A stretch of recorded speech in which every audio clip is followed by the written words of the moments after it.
Hello అండి. అందరికి నమస్కారం. నా పేరు కిరణ్. ఇప్పుడు మనం మాట్లాడుతున్నాం 'గుండె నిండా గుడి గంటల' సీరియల్ ఎపిసోడ్ రివ్యూ గురించి మాట్లాడుతున్నాం. అలాగే మనకు ఈరోజు ఫ్రైడే కదా! ఫ్రైడేకి ఎండ్ అయిపోతుంది కదా సీరియల్. మనము మామూలుగా సండే అనాలిసిస్ అనేసి వేరే సీరియల్ రివ్యూలు అంతా చేస్తున్నాం కదా! ఈరోజు సాటర్డే అనాలిసిస్ అనేసి 'గుండె నిండా గుడి గంటల' సీరియల్ రేపే చేస్తాను. చాలా ఇంట్రెస్టింగ్గా ఉంటుంది నెక్స్ట్ వీక్ ఎపిసోడ్స్. ఆ ఎపిసోడ్స్ మీరు మిస్ అవ్వకుండా ఉండాలంటే ముందుతోనే ఏం జరుగుతుందనేసి ఒక అనాలిసిస్ తెలుసుకోవాలనుకుంటే మన ఛానల్ వెంటనే సబ్స్క్రైబ్ చేసుకోండి. నిజం చెప్తాను, చాలా అసలు రవిని ఎందుకు కొట్టాడు బాలు, అలాగే రవిని ఎందుకు బెదిరించాడు బాలు అనేది నేను క్లియర్ కట్గా ఎక్స్ప్లెయిన్ చేస్తాను. అలాగే ప్రభావతి గారు ఏం చేయబోతున్నారు, పెళ్ళి ఎలా జరుగుతుంది ఏమనేసి మీకు ఫుల్గా ఎక్స్ప్లెయిన్ చేస్తాను. వీడియో అయితే లాస్ట్ వరకు చూడండి. నేను నిన్న ఎందుకు వీడియో లాస్ట్ వరకు చూడమంటా ఉన్నాను, లైక్ చేయండి, లైక్ చేసి వీడియో చూడండి. ఎందుకు లాస్ట్ వరకు చూడమంటా ఉన్నాను అంటే నేను ఆల్రెడీ చెప్పాను, ఏదన్నా పెళ్లి సంబంధానికి పోయినప్పుడు ఎవరన్నా సరే గిఫ్ట్ గాను లేకపోతే ఏదన్నా నక్లీస్ గోల్డ్ షాపు స్మగ్లింగ్ అంతా చేస్తాను అంటారు కదా అనేసి నేను చెప్పాను. అదే మాట ఈరోజు డైరెక్టర్ గారు కూడా చెప్పారు. అంటే చూడండి, నా ఆలోచనలో కూడా ఎంత టాలెంట్ ఉందో మీరు గుర్తిస్తారనేసి నేను ఈ విధంగా చెప్పాను, అంతేగాని వేరే ఉద్దేశం లేదు. లైక్ చేసి వీడియో చూడండి. ఎవరైనా కొత్తగా చూస్తే సబ్స్క్రైబ్ చేసుకోండి. సబ్స్క్రైబర్లు అయితే వస్తూ ఉంటారు, ఇంకా కొంచెం రావాలనేసి నేను మనస్ఫూర్తిగా కోరుకున్నాను. ఎందుకంటే 1000 మంది చూస్తే మా అయితే 5-6 మంది సబ్స్క్రైబర్లు వస్తూ ఉంటారు. ఇంకొంచెం పుషప్ చేశారంటే ఒక 10-15 మంది వచ్చారంటే ఇంకా కొంచెం బాగుంటుంది. నాకు ఇంకా కొంచెం పాయింట్స్ రాసుకొని మీకు ఎక్స్ప్లెయిన్ చేసే కొంచెం బాగుంటుంది అనేసి అడుగుతా ఉన్నాను. లైక్ చేసి వీడియో చూడండి. ఇప్పుడు మనం ఎపిసోడ్లోకి వెళ్ళిపోయినామంటే ఎపిసోడ్లో నిన్న ఎక్కడి నుంచి ఆఫ్ చేశారు, అక్కడి నుంచి మనకు మొదలు పెట్టారు. అక్కడ మనకు బ్యూటీ పార్లర్ కనపడకుండా మన రోహిణి గారు క్వీన్ పార్లర్ అన్నది కదా, క్వీన్ పార్లర్ ఇంకొక విషయం కూడా చెప్పాలి. రోహిణి గారికి వచ్చిన కష్టం నిజంగా పగొడుకు రావద్దబ్బా. ఎందుకంటే అత్త ఇట్ట మేనేజ్ చేయలేక, అమ్మని మేనేజ్ చేయలేక, నాయన్ని మేనేజ్ చేయలేక, అత్తని మేనేజ్ చేయలేక, హస్బెండ్ మేనేజ్ చేయలేక, మర్దిని మేనేజ్ చేయలేక, ఇంట్లో మేనేజ్ చేయలేక, అక్కడ పార్లర్లో మేనేజ్ చేయలేక, ఎందుకంటే అందరికన్నా ఎక్కువ ప్రాబ్లం ఉండేదంటే అక్కడ రోహిణికి మాత్రమే, 100% రోహిణికి మాత్రమే. నిజాన్ని కొనాలి, ఖచ్చితంగా లైక్ చేయండి. ఇంకా మిగిలిన వాళ్ళకన్నా కొంచెం ప్రాబ్లమ్స్ ఉన్నాయి, కానీ రోహిణికి మాత్రం చుట్టుపక్కల మొత్తం ప్రాబ్లమ్స్ ఉన్నాయి. అసలు అక్కడ వచ్చి బ్లాక్మెయిల్ చేసేది అంతా నిజంగా చాలా హార్డ్ క్యారెక్టర్. అది చాలా హార్డ్ క్యారెక్టర్. ఆ క్యారెక్టర్ని మెయింటైన్ చేస్తాను అంటే ఆ అమ్మాయికి కూడా మనం నిజంగా హ్యాండ్సప్ చెప్పాలి. నిజంగా బాగా యాక్ట్ చేస్తుంది. అసలు అంత ప్రాబ్లమ్స్ ఉన్నా కానీ ఏమీ లేనట్టు ఉండడం కూడా చాలా కష్టం. సీరియల్ ఆ విధంగా ఉండడం కూడా చాలా, మన రియల్ లైఫ్లో అయితే అసలు తలకాయ పగిలిపోతుంది, ఆ విధంగా ఉంటుంది. అలాంటిది మేనేజ్ చేసుకొని వస్తుందంటే చాలా గ్రేట్ అసలు. సరే అనేసి అది అయిపోయిన తర్వాత ఇంకా అదే ఇనాగ్రేషన్ కోసం అనేసి కవర్ చేస్తుంది కదా, కవర్ చేసేస్తే నా పేరు ఒకటే అమ్మ చూసుకునే ఉండేది అనేసి ఎందుకు కవర్ చేసేస్తారు, ఓపెన్ చేస్తానంటే అప్పుడు లేదు అత్తయ్య, మీ పేరు వేరే డిజైన్లో కొంచెం డిజైన్లో చేపిస్తాను అనేసి మాట్లాడము.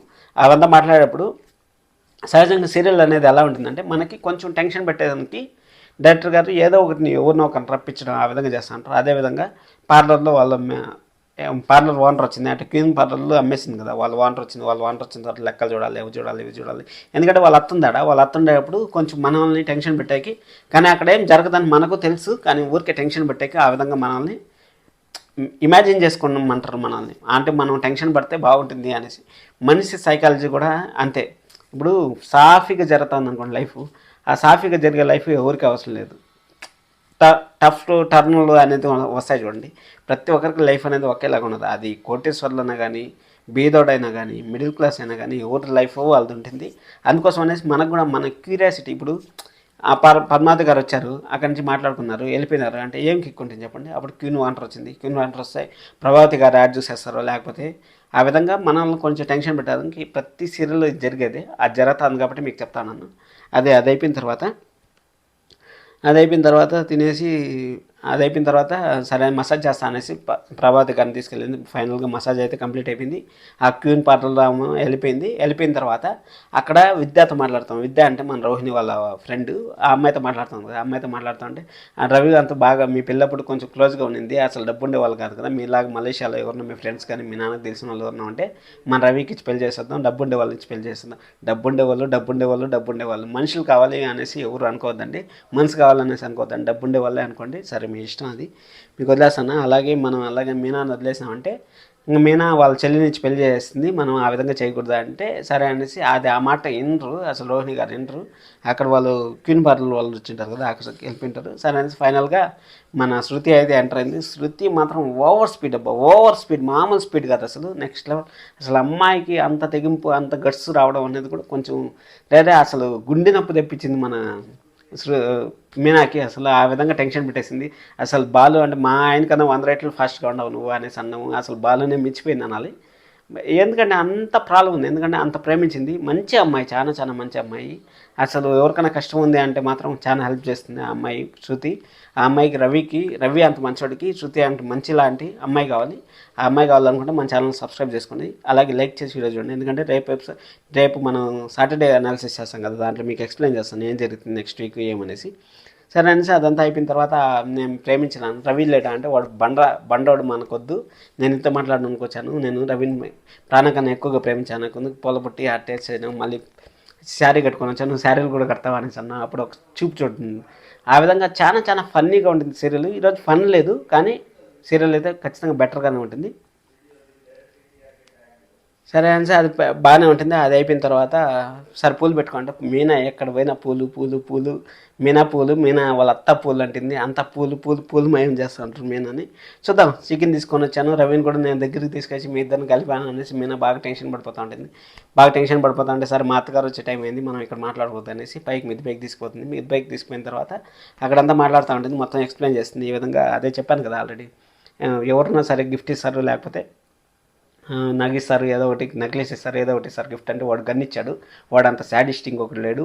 వాడు శాడిస్ట్ గురించి మనం చెప్పాలంటే అంత తక్కువ మాట్లాడితే అంత మంచిది. రవి కానీ ఇదే విధంగా ఉన్నాయంటే వాడు నాకు పెళ్లి చేస్తాడు, అప్పుడు నేను రవికి నా పేరు, రవి కూతురికి నా పేరు, నా కొడుక్కి రవి పేరు నేను పెట్టుకొని జీవితాంతం మేము బాధపడతానే ఉండాలి అని చెప్పడం చాలా చాలా బాగా అనిపించింది. అది రియల్ లైఫ్లో కూడా చాలా మందికి జరుగుతుంది.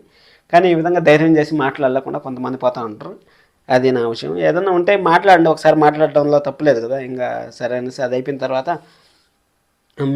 మా అత్తగారిని తెలిసిందంటే మా అత్త ఏం చేస్తుందో, అట్ట చేస్తుందా అనేసి అంటే, మీ అత్త టెర్రర్ అంటే టెర్రర్గా టైగర్ అంటుంది. నువ్వే టైగర్ని చేస్తే కుక్కను పట్టుకొని టైగర్ని చేయడం అసలు నాకేం నచ్చలేదు మీనా అసలు. ఎందుకంటే ఆవిడే డబ్బు డబ్బు డబ్బు డబ్బు అంటే సింహాసనం పైన కుక్కను కూర్చోబెట్టినా కానీ ఆ విధంగా ఉంటుంది. అదేవిధంగా పద్మావతి గారి బిహేవియర్ ఉంది. ఇది సీరియల్ పరంగా మాత్రం మాట్లాడతాను, గుర్తుపెట్టుకోండి. రవిని లేపుకెళ్ళి పెళ్లి చేసుకుంటా అనేసి అనుకుంది. మనకి మీన గుండె పట్టుకొని కింద పడిపోతుంది, ఏం మీ గుండె నొప్పి ఉందా అనేసి మాట్లాడడం. ఆ విధంగా అంతా చాలా కొంచెము మీనా కూడా ఫన్నీ యాంగిల్ ట్రై చేసింది. ఈరోజు బాలుని అయితే ఒక్క పర్సెంట్ కూడా చూపించలేదు. మొత్తం మీనా, శృతి, వాళ్ళ అమ్మ, రోహిణి, వీళ్ళ నలుగురు క్యారెక్టర్ చూపించారు. మళ్ళీ వాళ్ళ ఇంట్లో కన్వర్జేషన్ జరిగింది, అది కూడా మీకు చెప్తాను. సరే అనేసి ఇంకా వెళ్ళిపోతా అంటే అప్పుడు మీనా మాత్రం ఒక మంచి మాట చెప్పింది, చాలా మంచి మాట చెప్పింది. మా మామయ్య గారు అనుకున్నట్టు ఎవరు పెళ్లి జరగలేదు, బాలు పెళ్లి జరగలేదు, మనోజ్ పెళ్లి జరగలేదు. మా మామగారికి కనీసం ఆయనకన్నా తెలిసేలాగా చేయాలి పెళ్ళి. ఎందుకంటే రవి పెళ్ళి ఆయన చాలా ఆశ పెట్టుకున్నాడు రవి పైన. రవి పెళ్ళి ఆయన అనుకున్నట్టు జరగాలనేసి చాలా ఆశ పెట్టుకున్నాడు అని ఆ ప్రభావతి గారు యాడ్ చేస్తా అంటారు. ఆయనకి ఇష్టం వచ్చినట్టు చేశారు. ఆ మీనా మాట్లాడేది కూడా కరెక్టే, కానీ ఆ మాట మాత్రం చాలా చాలా మంచిగా చెప్పింది. సరే నేను మాట్లాడతానులే అని చెప్పేసి మామయ్య ఉన్నాడా మాట్లాడతాను అనేసి అనింది. మామయ్య ఉన్నాడు మాట్లాడతా అంటే సరే అనేసి మళ్ళీ అది అయిపోయింది. ఆ పాయింట్ అయిపోయిన తర్వాత బాలు పెద్ద సరే మీ ఆయన పెద్ద శాడిస్ట్ అంటే మా ఆయన శాడిస్ట్ కాదు, అది ఇంట్లో వాళ్ళ పరిస్థితి ప్రభావం వల్ల ఆ విధంగా అనేసి అనిపించింది. సరే అనేసి అది అయిపోయిన తర్వాత సరే ఇంకా పైనుంచి కిందికి వచ్చే వాళ్ళ అత్తగారు మన రోహిణి గారు వచ్చేసిన తర్వాత సరే నేను వెళ్ళొస్తాను అనేసి వెళ్ళిపోయిన తర్వాత ఆగు అనేసి మీనా వస్తుంది. మళ్ళీ ఇంట్లోకి వచ్చిన తర్వాత ఆగు అనడం.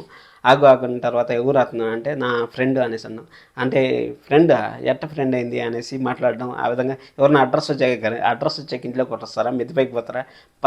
ప్రభాతి గారు కరెక్ట్గా మాట్లాడారు. సరే అది అయిపోయిన తర్వాత ఏమన్నా పూలు కొనడానికి వచ్చింది. మెయిన్ అంటే పూలు కొనడానికి వచ్చింది. ఆ పూల కోసం అనేసి మాట్లాడడం కొంచెం ఫన్నీగా అనిపించింది. సరే అనేసి అది అయిపోయిన తర్వాత మీనా అయితే అక్కడి నుంచి వెళ్ళిపోయిన తర్వాత ఇంకా వీళ్ళ ఇంట్లో క్యారెక్టర్ వచ్చిన తర్వాత మీరు నాకు అబద్ధం చెప్పి ఎందుకు తీసుకెళ్లారు, నేను చేసుకోను అనేసి మన శృతి అయితే వాదిస్తుంది. చూద్దాం శృతి ఏం చేస్తుందో, వాళ్ళు వాదిస్తుంది.